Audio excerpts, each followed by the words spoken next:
இது பிபிசியின் உலக செய்தி அறிக்கை. முதலில் தலைப்புச் செய்திகள்.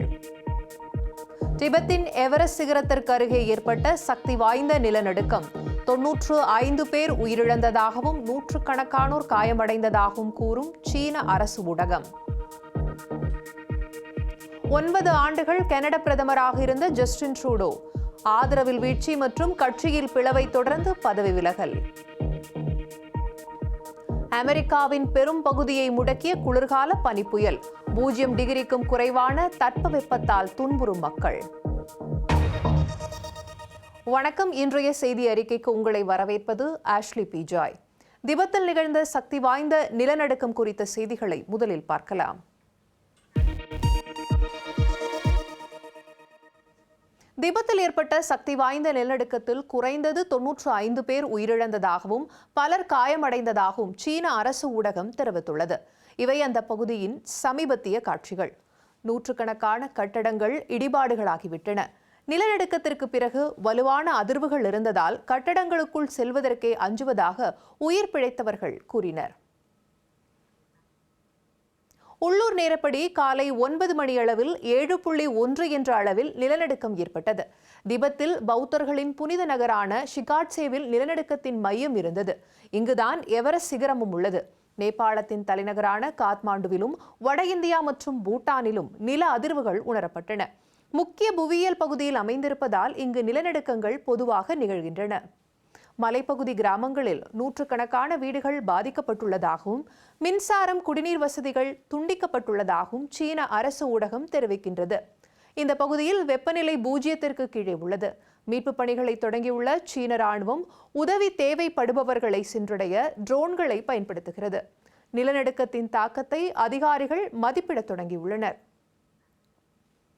நிலநடுக்கம் நிகழ்ந்துள்ள இந்த பகுதி தொலைதூரத்தில் அமைந்திருப்பதாக பிபிசியின் சீன செய்தியாளர் லாரா பிக்கர் தெரிவிக்கிறார்.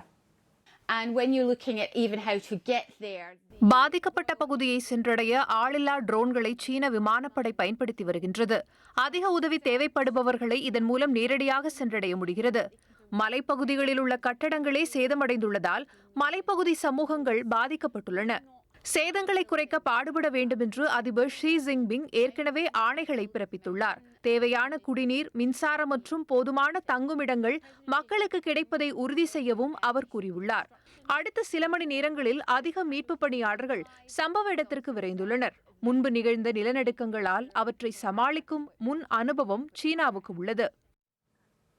திபெத்தில் ஏற்பட்ட நிலநடுக்கத்தின் பாதிப்பு நேபாள தலைநகர் காட்மாண்டுவிலும் உணரப்பட்டது. அங்குள்ள நிலைமையை விளக்குகிறார் பிபிசி செய்தியாளர் சஞ்சயா டாக்கல். நேபாள் தலைநகர் காத்மாண்டுவில் அதிகாலையில் கண்விழித்த மக்கள் பலரும் கட்டடங்கள் அதிரத் தொடங்கியதால் வீடுகளை விட்டு அச்சத்துடன் வெளியேறினர். நிலநடுக்கம் உருவான இடத்திலிருந்து இப்பகுதி பல 100 கிலோமீட்டர் தொலைவில் இருந்தாலும் கட்டடங்கள் பெரிதும் அதிர்ந்ததால் பலரும் பாதுகாப்பு தேடி ஓடினர். கட்டடத்திலிருந்து ஒருவர் குதித்து காயமடைந்ததாக தகவல்கள் உள்ளன. தெற்கு நேபாளத்தில் டஜன் கணக்கான மாணவர்கள் மயங்கி விழுந்ததால் உள்ளூர் மருத்துவமனையில் சிகிச்சை பெற்று வருகின்றனர். பிற்பகல் வரை நேபாளத்தில் எந்த உயிரிழப்பும் ஏற்படவில்லை. இந்த நிகழ்வு 2015ஆம் ஆண்டு ஏற்பட்ட நிலநடுக்கம் தொடர்பான நினைவுகளை மக்களிடையே கொண்டு வந்துள்ளது. மலைப்பகுதியில் அப்போது ஏற்பட்ட நிலநடுக்கம் அதிர்வுகளையும் பனிச்சரிவுகளையும் ஏற்படுத்தியது. கனடா பிரதமராக கடந்த 9 ஆண்டுகள் பதவி வகித்த ஜஸ்டின் ட்ரூடோ பதவி விலகலை அறிவித்துள்ளார்.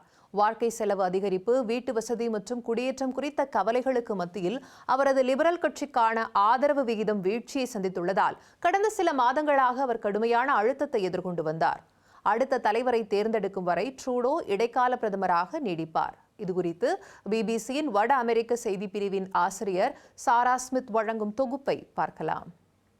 ஏறக்குறைய 10 ஆண்டுகளுக்கு முன்பு ட்ரூடோ மேனியா என்று அழைக்கப்பட்ட ஆதரவு அலையால் ஜஸ்டின் ட்ரூடோ கனடாவின் பிரதமராக தேர்ந்தெடுக்கப்பட்ட போது புதிய கனடாவை உருவாக்கும் தலைவராக பார்க்கப்பட்டார். இந்த நாட்டிற்கு தொலைநோக்கு பார்வை, நேர்மறை லட்சியம் மற்றும் நம்பிக்கையோடு செயல்படும் ஓர் அரசு இருக்க வேண்டும் என்று நீங்கள் விரும்புகிறீர்கள். நண்பர்களே, அப்படிப்பட்ட ஒரு அரசை நான் வழிநடத்துவேன் என்று இன்றிரவு உங்களுக்கு உறுதியளிக்கிறேன். கவர்ச்சியான ஓர் இளம் தலைவராக அவர் பார்க்கப்பட்டதால் அப்போதைய அமெரிக்க அதிபரான ஒபாமாவுடன் ஒப்பிடப்பட்டதோடு பரவலான ஆதரவையும் பெற்றார். ஆனால் ஏறக்குறைய 10 ஆண்டுகால ஆட்சிக்கு பின்பு அவரது பிரபலம் சரிந்ததோடு அவரது கட்சியின் ஆதரவையே இழந்துவிட்டார்.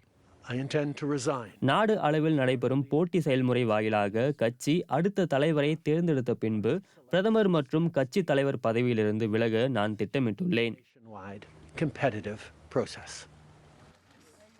கியூபெக்கில் G7 மாநாட்டை நடத்தி உலக தலைவர்களை வரவேற்றதன் வாயிலாக ட்ரூடோவும் கனடாவும் சர்வதேச கவனம் பெற்று முக்கிய இடத்தை பெற்றனர். டொனால்ட் ட்ரம்பின் முதல் பதவிக்காலத்தில் வெற்றிகரமான வர்த்தக ஒப்பந்தங்களில் கையெழுத்திட்டார் ட்ரூடோ. ஆனால் இப்போது தேர்ந்தெடுக்கப்பட்டுள்ள ட்ரம்ப் கனேடிய இறக்குமதிகள் மீது 25% சுங்க வரிகளை விதிக்கப் போவதாக அச்சுறுத்தி வருகிறார். ட்ரம்பை சமாதானப்படுத்த ஜஸ்டின் ட்ரூடோ மாரெலேகோ மாளிகைக்கு அவசர பயணம் மேற்கொண்டது பயனளிக்கவில்லை. அமெரிக்காவின் தேசியவாத பொருளாதாரத்தை கனடா இன்னும் வலுவாக எதிர்க்க வேண்டும் என்று கூறி நிதியமைச்சர் பதவி விலகிய போது ட்ரூடோவின் அரசியல் எதிர்காலமும் முடிந்துவிட்டது. குறைந்தபட்சம் விளையாட்டு போட்டிகளிலாவது கனடா அமெரிக்காவுடன் போட்டியிட முடியும் என்று ட்ரூடோ நம்பிக்கையோடு பெருமிதம் கொண்டார். ஆனால் டொனால்ட் ட்ரம்புடன் ஏற்பட்ட தொடக்க சர்ச்சையின் போதே ட்ரூடோவின் ஆட்சி முடிவுக்கு வந்துள்ளது. ஜஸ்டின் ட்ரூடோ எதிர்கொண்ட பிரச்சினை டொனால்ட் ட்ரம்ப் மட்டுமல்ல, குடியேற்றம் மற்றும் பணவீக்கமும் கனடியர்கள் மத்தியில் பெரும் அதிருப்தியை ஏற்படுத்தியுள்ளன. உலகெங்கிலும் உள்ள மையவாத தலைவர்களின் வீழ்ச்சிக்கு வழிவகுத்த நன்கு அறியப்பட்ட பிரச்சினைகள்தான் இவை. மார்ச் மாத இறுதியில் லிபரல் கட்சிக்கு புதிய தலைவர் தேர்ந்தெடுக்கப்படும் வரை ஜஸ்டின் ட்ரூடோ பிரதமராக தொடர்வார். காசாவில் மக்களுக்கான உதவி விநியோகம் மிகுந்த சிக்கலில் இருப்பதாக ஐநா எச்சரித்துள்ளது. இஸ்ரேலிய ராணுவமும் பாலத்தீன கும்பல்களும் வேண்டுமென்றே அபாயகரமாக சதி செயல்களில் ஈடுபட்டு இடையூறு செய்வதாகவும் அது தெரிவித்துள்ளது. மனிதாபிமான விவகாரங்களுக்கான துணை செயலரான டாம் ஃபிளெக்சர் பல சம்பவங்களை கோடிட்டு காட்டினார். இஸ்ரேலிய ராணுவம் மத்திய காசாவில் தெளிவாக குறிக்கப்பட்டிருந்த ஐநா உதவி தொடரணி வாகனத்தை தாக்கியதாகவும் கடந்த 48 மணி நேரத்தில் உணவு விநியோக மையமாக அறியப்பட்ட இடத்தை தாக்கியதாகவும் குற்றம் சாட்டினார். ஆயுதமேந்திய பாலத்தீனிய கும்பல்கள் 6 எரிபொருள் டேங்கர்களை கடத்தியதாகவும் எரிபொருள் குறைந்துவிட்டதால் உதவி நடவடிக்கைகளை கைவிட வேண்டி வந்ததாகவும் அவர் குற்றம் சாட்டினார். அனைத்து மனிதாபிமான நடவடிக்கைகளையும் பாதுகாக்க ஐநா உறுப்பு நாடுகளை அவர் வலியுறுத்தினார். அமெரிக்காவின் கிழக்கு மாகாணங்கள் முழுவதும் பொழியும் பனிப்புயல் காரணமாக குறைந்தது 5 பேர் உயிரிழந்துள்ளனர். ஆயிரக்கணக்கான விமான போக்குவரத்துகள் ரத்து செய்யப்பட்டுள்ளன அல்லது தாமதப்படுத்தப்பட்டுள்ளன. ஆயிரக்கணக்கானோர் மின்சாரமின்றி உள்ளனர். பள்ளிகள், கல்லூரிகள் மற்றும் வர்த்தகங்கள் பாதிக்கப்பட்டுள்ளன. 7 மாகாணங்களில் அறிவிக்கப்பட்டுள்ள அவசர நிலையால் கோடிக்கணக்கான மக்கள் பாதிக்கப்பட்டுள்ளனர். அமெரிக்காவின் வடகிழக்கு பகுதியில் பனிப்பொழிவு தொடரும் என்று வானிலை முன்னெச்சரிக்கை விடுக்கப்பட்டுள்ளது. மேலும் ஆர்க்டிக் குளிர்காற்றால் பல வாரங்களுக்கு நாடு முழுவதும் பனிப்பொழிவு பரவலாக இருக்கும் என்று எதிர்பார்க்கப்படுகிறது. கடந்த 5 ஆண்டுகளில் இல்லாத அளவுக்கு வாஷிங்டன் DC பகுதியில் அதிக பனிப்பொழிவு ஏற்பட்டுள்ளது. நாடு முழுவதும் கடந்த 3 நாட்களாக அதிக அளவு பெய்து வருகிறது. பலரும் பனி புயலால் பாதிக்கப்பட்டுள்ளனர். இந்த வார இறுதியில் ஒரு பனி புயலை எதிர்கொள்ள வேண்டியிருக்கும்.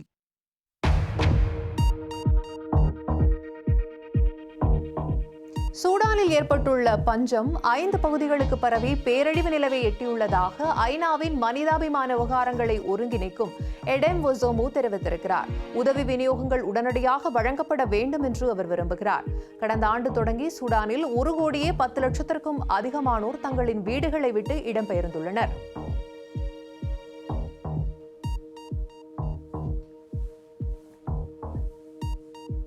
தென்கொரிய அதிபர் யூன் சுக்யோலுக்கு எதிராக புதிய கைது ஆணை பிறப்பிக்கப்பட்டுள்ளது.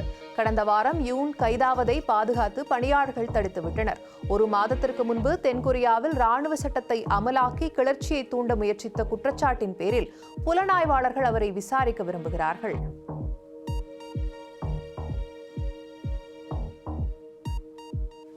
வளரும் பெரிய பொருளாதார நாடுகள் அடங்கிய பிரிக்ஸ் குழுவின் உறுப்பினராக இந்தோனேசியா திங்களன்று பிரேசிலில் அறிவிக்கப்பட்டதை அந்நாடு ஏற்றுக்கொண்டது. உலகளாவிய பிரச்சினைகளில் இந்தோனேசியா அளித்து வரும் பெருமளவு பங்கையும் பலதரப்பு ஒத்துழைப்பை வலுப்படுத்துவதற்கான அர்ப்பணிப்பையும் இந்த சாதனை காட்டுவதாக அந்நாட்டின் வெளியுறவு அமைச்சகம் தெரிவித்துள்ளது.